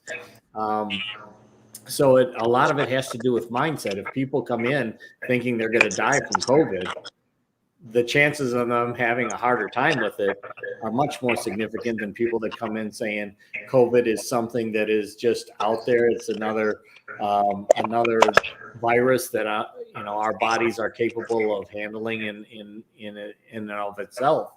So I think that, you know, that's really where you start to get into the story of people. You get into the belief system of people. You get into the way that people live their lives in terms of what they take in, both from a physical perspective, food and nutrients and vitamins and working on their immune system, but also on how their belief systems impact their immune system and the way that they're going to deal with anything that they encounter in life. And you know, that my position may be more radical than others, but it's one that you know, is definitely out there, and maybe more so in the United States than even in Britain. Yeah, I mean, absolutely. Everyone's entitled to their own opinion. I'm all for that. And something that you said that was interesting there, and I don't want to challenge you, but I'm gonna throw it out there anyway. But I'm not going to use the F word, so don't worry. But essentially, what I was going to say was, you're right about. I would have preferred a better conversation about actually what are the risk factors? Why might somebody not do well out of it? Right. No. So for a very long time, I mean, if you look at childhood obesity, that's been a pandemic for a lot longer. Yeah. So, and certainly in the US and in the Western world, it's an issue, right? So when I remember at the beginning, when figures were coming out and they were talking about, certain communities might be at higher risk, or certainly in the UK, or if you've already got predisposing things, or if you've got heart disease, if you're diabetic, if you've got a high weight, a BMI, and such and so forth, and these people are at risk. And that's fine, we've identified those risks, but those people are at risk of 10 other things, because those conditions are predisposing to cancer and all the other stuff as well. So I would have preferred, and I still think a lot of work has to be done for prevention. How do you get to even those points? So the conversation for our kids and diet and exercise and lifestyle. And you're right about building up your immune system. So there was not that. We as a society, we still look for quick fixes, don't we? Yeah. So, all right, okay, fine. Loads of good work goes on, and we find a vaccine. Now, I don't really want to get into sort of too much conversation about that, but and again, everyone has their different views on it, and that's okay. But the point here is that I accept what you're saying, is that, if you didn't have the vaccine as an individual and you think, well, look, that's my right, I don't feel, whatever reasons, I don't feel the research has been right, I don't want to have whatever. But the question there is, you don't have the vaccine, fine, and you might not get symptoms, and you might be absolutely fine. No. But what if that you pass something on to somebody else? And that really, knocks them out. Yeah, that just takes them out. Yeah. So the question I think the question here has been twofold. Actually, is what do I care about if it bothers me, and what do I care about society in general? Right. So you'll have found that decision making has been affected by who's in the family. So, if you've got an elderly parent or a relative who's unwell, whether you agreed or disagreed with the vaccine, you're probably going to take it to save your mum. Yeah. I found that that's actually one of the biggest reasons why people are getting the vaccine. It's not for themselves, it's for other people. Like, I personally, I had the virus, and I was completely fine for it. I had a headache for a day, and then I went back to doing home workouts because I wasn't allowed to go anywhere. So I was quite dandy, in all honesty. I was watching TV, relaxing. It was a good time. But you're one of those annoying people who can work out at home, isn't it? I need the gym. I need to see other people suffering. So yeah, it motivates me. I can't do anything on my own. Yeah, no, I got a pull-up bar and a couple of dumbbells. So I was doing like body exercise and a couple other things. But yeah, I feel fine with it, but I'm still getting the vaccine. People keep asking me why. It's mostly for the safety of other people. Also, as well, like when people like say, "Oh, I'm worried about it," I just think, yeah, well, there was also smallpox and polio and stuff like that, things that we helped get rid of because of vaccines. So I'm not terribly worried about it. But lately, my satirical answer to it has been, I just like needles. Just tell people that. Yeah, and people will be like, "Oh, okay." yeah. They say it like that, and then they give me a weird look. They're like, "Wait a minute, what?" Yeah. I like him so much. I went for the second, like half an hour later. yeah. Oh, it's great. It's great. Yeah. No. I think that's the thing, isn't it? I think, like even myself, I got asked this question before. How you been worried about your own risk and your exposure, and I actually said but the thing is, I realized that wasn't the answer they were looking for, but the point there was actually, if I look at me as an individual, and I will make those decisions well in terms of do I what risk am I willing to take for myself? But then if I think of my family and I think of friends, or I think of actually the impact of what it might mean for the rest of the population in terms of when lockdown eases or whatever, then you just have to think of, it sounds a bit, but we are one big family in one country, so therefore you have to think about how is that going to affect everybody else? And I think that's where some of the decision making has sort of gone like this. And the important thing, I think, has always been transparency. So if there is doubt over research or if there is doubt over stuff, it's for those people to be able to be really open and honest with what's been going on. And I think honestly, in the UK, we've been able to achieve that a little bit better. We've been able to discuss openly about, obviously there's different types of vaccines and there's different, science behind it. And not everybody can be expected to understand or retain that kind of information. So it's really about how much do you trust in the system, right? Yeah. So then you could delve into conversations about politics and all the rest of it. But in our capacity as healthcare professionals, I think that's what we've been able to try and do. And you know what? In many ways, social media has been really useful with that. There's a lot of misinformation out there as well, and there's a lot of hype and unhype about various things. So I think that it has been quite impressive how people have really taken the baton in terms of not spread the good information, the useful information that's understandable and makes people can relate to. It's no point me having loads of diagrams about viruses and this, and there's loads of science and but you're not telling me if I should or shouldn't. Yeah, so it's really understanding what the needs of the population is and what information they need to have in order to make that decision, and then go ahead and have those conversations and being open and honest with them. And I'll be honest with you, I think the vaccination program in the UK has been really, really quite good. And it was when we first thought about it, I think we were really worried about how we're going to do this. And obviously there's still a bit of time to go, but when you're looking at nearly, I think it's 75% more of the population have at least received the first dose. That's pretty neat, actually. Yeah. So congratulations on that. But I didn't do it myself. So yeah, thank you. I'd like to say full credit. No. But what I'm saying, that's a lot of people working very, very hard, and there's buy-in. Yeah. So people have got to be able to have that kind of faith and trust in the system and what it's trying to achieve for you. So that's where we are at the moment. And of course, everyone knows there's variants and there's this and there's that, and how we're going to be able to live with it in the future.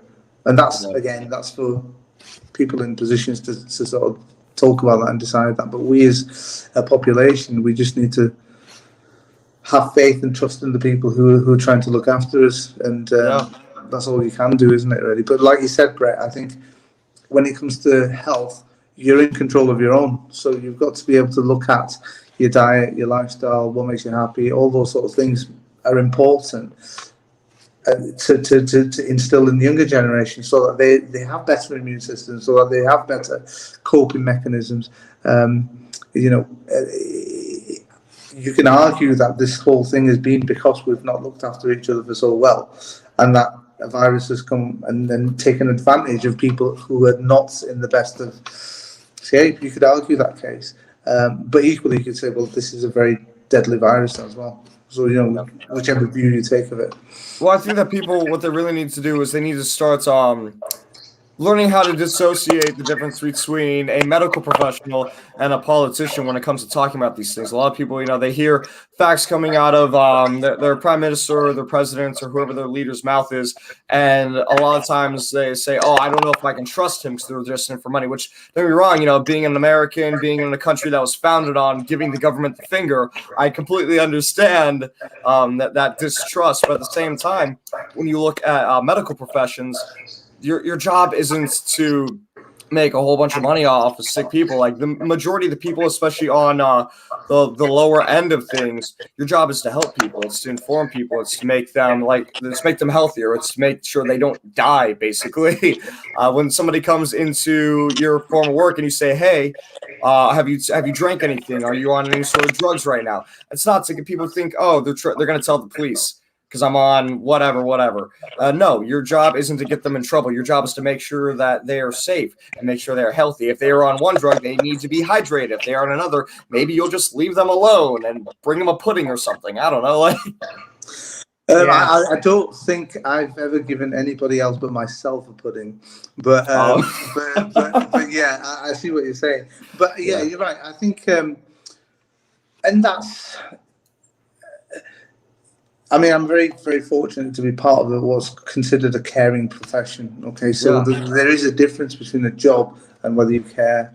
And again, that's something that I'm very interested in when I'm teaching medical students or whatever, because it's not really a job, it's a vocation, it's a lifestyle, it's something that you have to believe. But, you know, in the situations where a patient or family have full faith or trust in the medical professional, that's beautiful, that's a real privilege.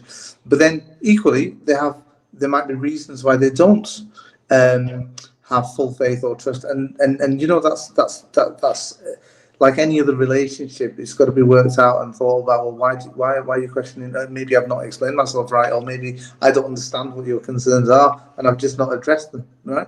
And so that's a breakdown of communication, and you know, that happens everywhere to a certain degree.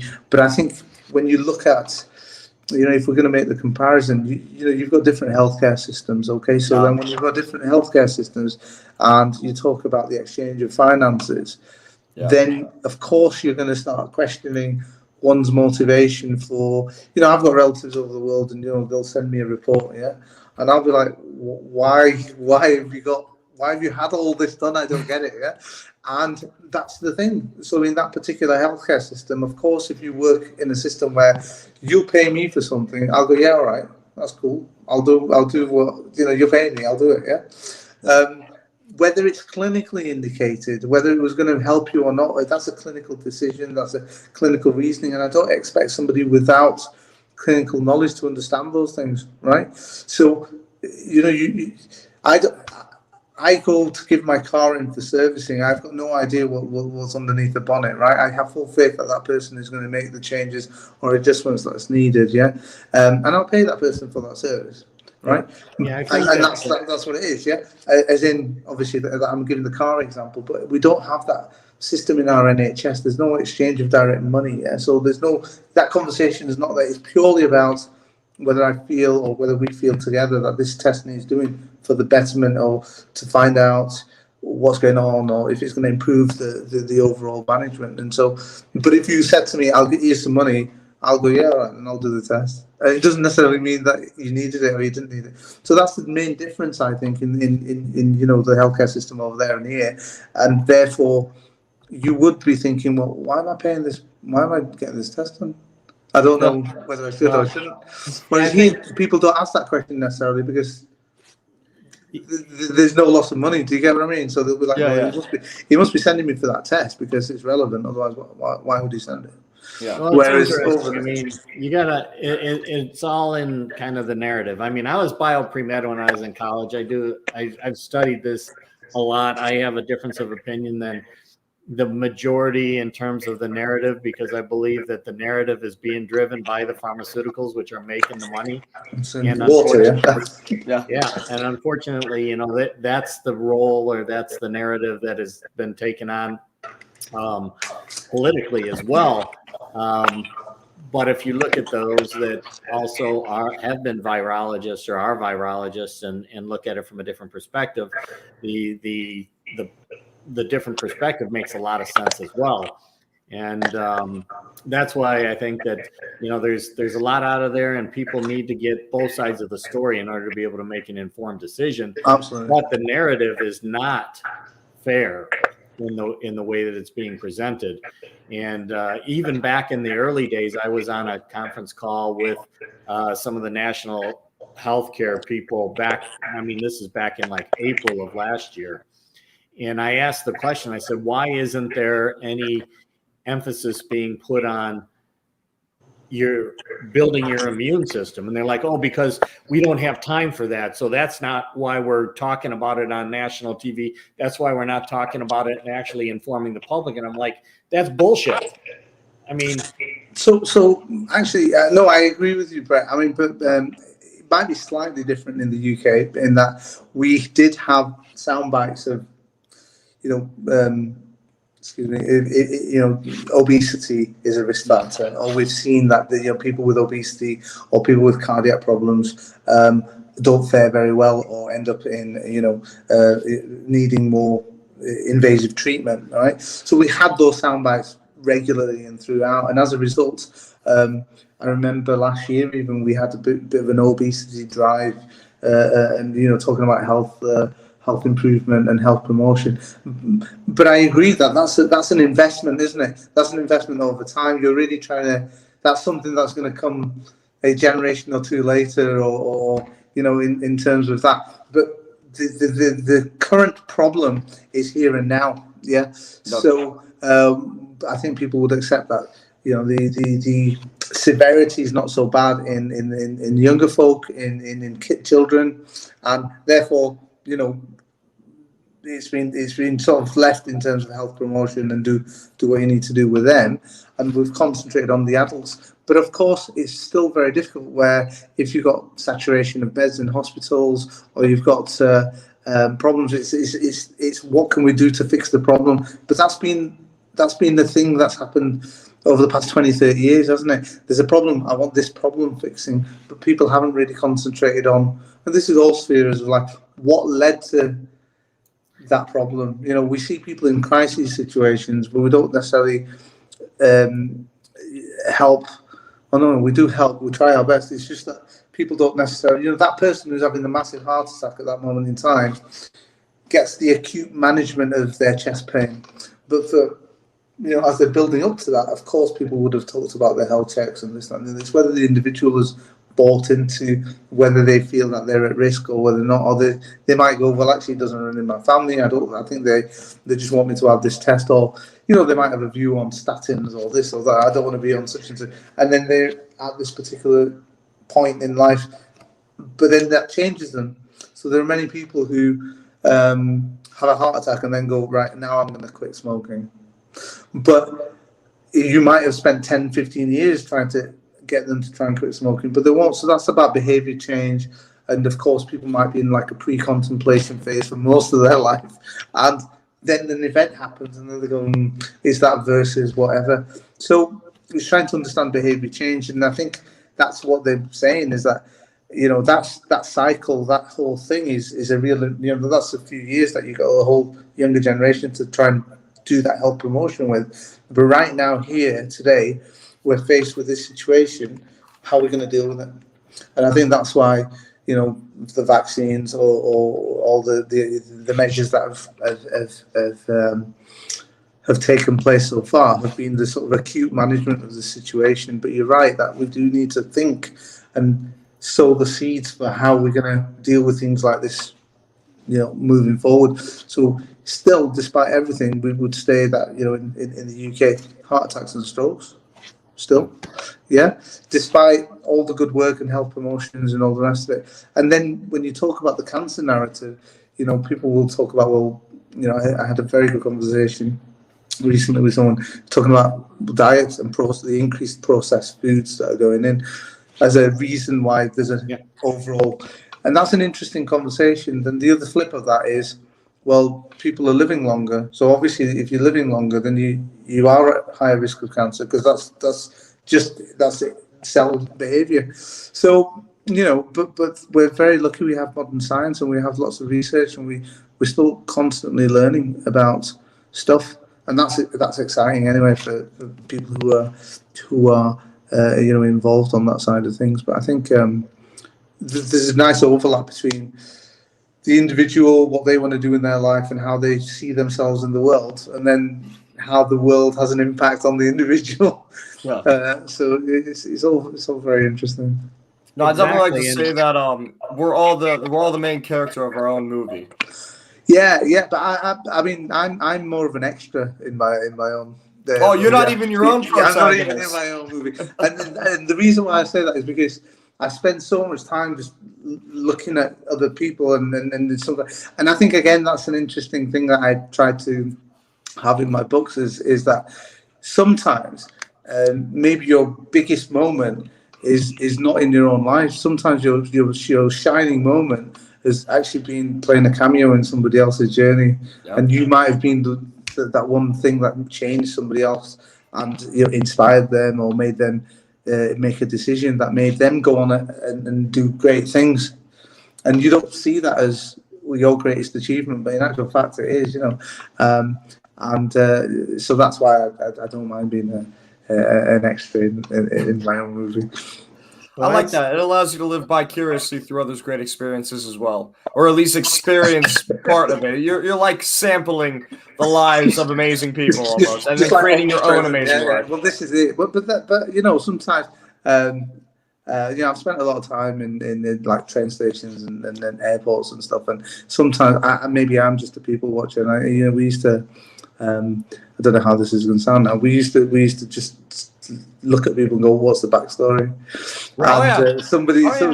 Sorry, do you do that? Yeah. Yeah, exactly. What's the backstory? I just watch people, and you're like, yeah, probably or not. But it's just interesting because you're just looking at behaviours, looking at how people are. And I find train stations and sort of airports are the best because people are either meeting or obviously parting. And there's a lot of emotion in both those situations. So, yeah.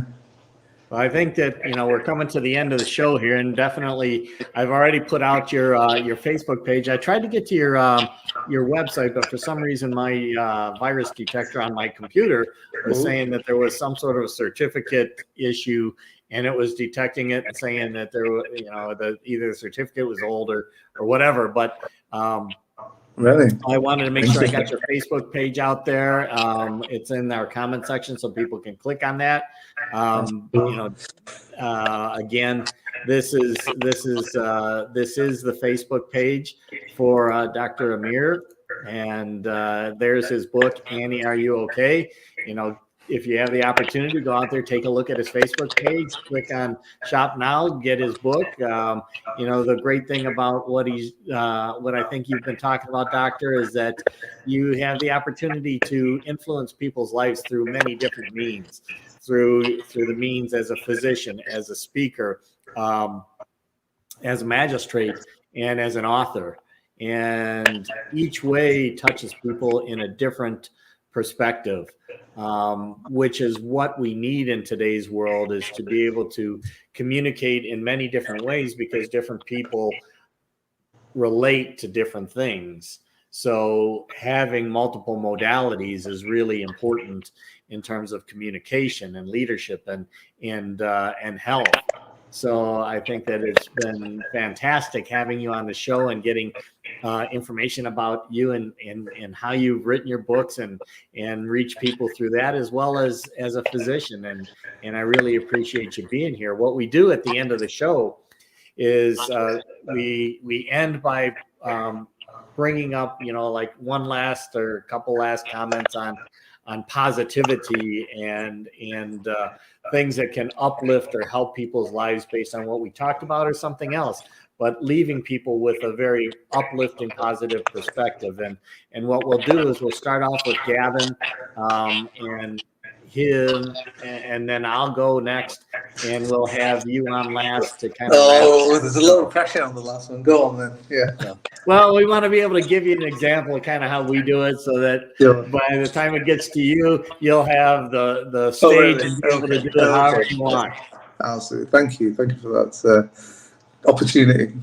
No. Yeah. Absolutely. So one of the things that I wanted to one of the big things I want to take from this episode, and this is something that I've actually been learning a lot in the past year or so, is learn to take the back seat sometimes. I'm going to take this from the doctor. You don't always have to be the main character. There are some situations where you want to watch other people do things and learn how they do it. You want to see how their minds work and their experience with it. And on top of that, people look through life from different lenses. So when you have a situation presented in front of you, you might go about it one way. Somebody might go about another way, somebody another way. When you take that secondary character and you take that perspective and allow other people to process things instead of yourself, you get to see that new perspective. And then you can either accept it, deny it, or just add it on to, hey, maybe in the future, I'll go on the way that I was going to, or I could try this instead. I really, really enjoy that sort of yes man kind of attitude where when opportunity is presented to you, take it. If you know that it's not going to negatively affect your life or drastically negatively affect your life, if there is a reward to it, if there is some positive or even just a neutral outcome, try it out, see what happens. For me, I'm going to liken this to Harry Potter. And you can be Harry, who takes action and moves forward, doesn't always have all the information, but that doesn't stop him from taking action. You have Ron, who tends to be a great supporter, but tends to follow. And then you have Hermione, and Hermione is all about getting as many details and doing the research and evaluating her belief systems along the way.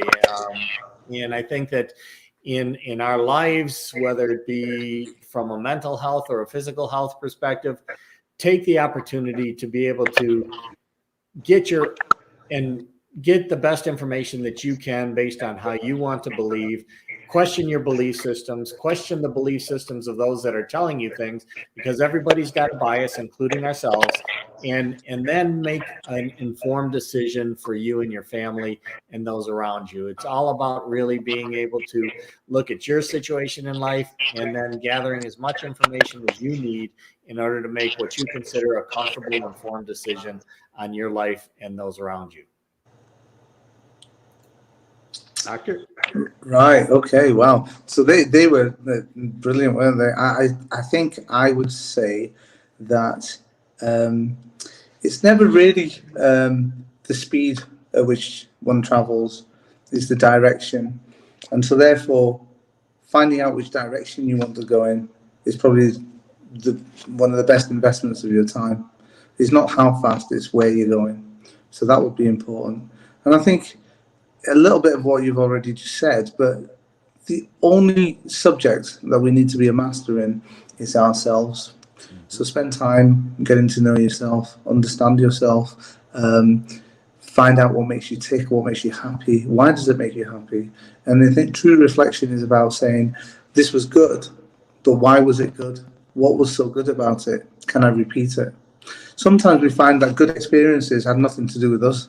It was other people that made that experience good. So then we might learn from it that we just need to be surrounded by these other people. Equally, something negative. If it's negative, what was negative? What was the negative aspects of that thing? How much of that was I in control of?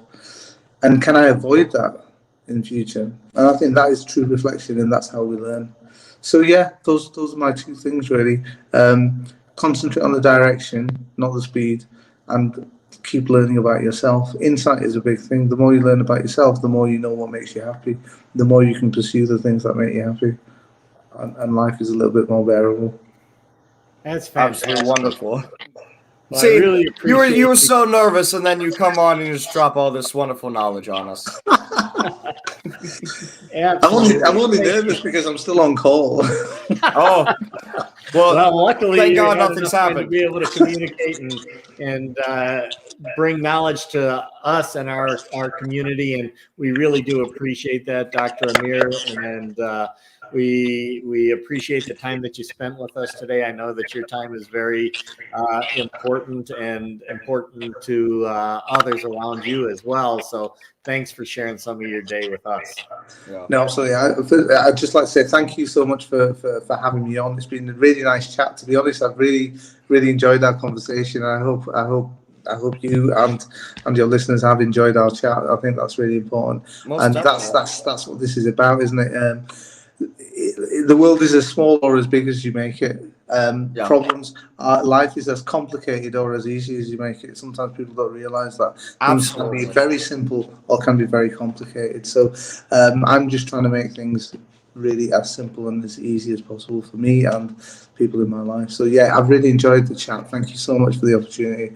I don't know why the thingy is not working. It's just dramanamir.com, but that's where all my blogs and stuff are. If you're interested in having a read of that. So yeah, Absolutely. So that's Dr. Amir. AmanAmir.com. DrAmanAmir.com. Yeah. Wonderful. Thank you again so much for being on. It's an absolute pleasure. We would most definitely love to have you on again. It's a great conversation. I want to hear some of these bad date stories personally, but we'll save that for another time. I'm a complete wreck when it comes to dating. So in fact, that could have been my first book actually. But to be fair, what I have done, And it's no secret to my friends and family. There are elements of stuff that are in the books that are obviously. So I could have written. So I have a friend who's obviously also written books and stuff, and they've written it from a very medical viewpoint, right? Yeah. So all I've done is flip it the other way around and create characters who've experienced things that, you know, I know that people have or haven't. So I've been inspired by my patients, my colleagues, my friends. So, you know, it's not so far away from, you know, real stuff. Yeah. So that's why but that's probably why it's been quite enjoyable to write as well. Yeah. So yeah, no, I'd love to come back. That'd be absolutely fine. Yeah, most definitely. Thank you to everybody who watched, who liked, who commented. Please share around. That's the best way to support us, is to share this around. Word by mouth is how we grow. So we will see you all next time, bright and early. Everybody have a wonderful day. Stay safe. Right. Love you. Take care, everybody. Okay, guys.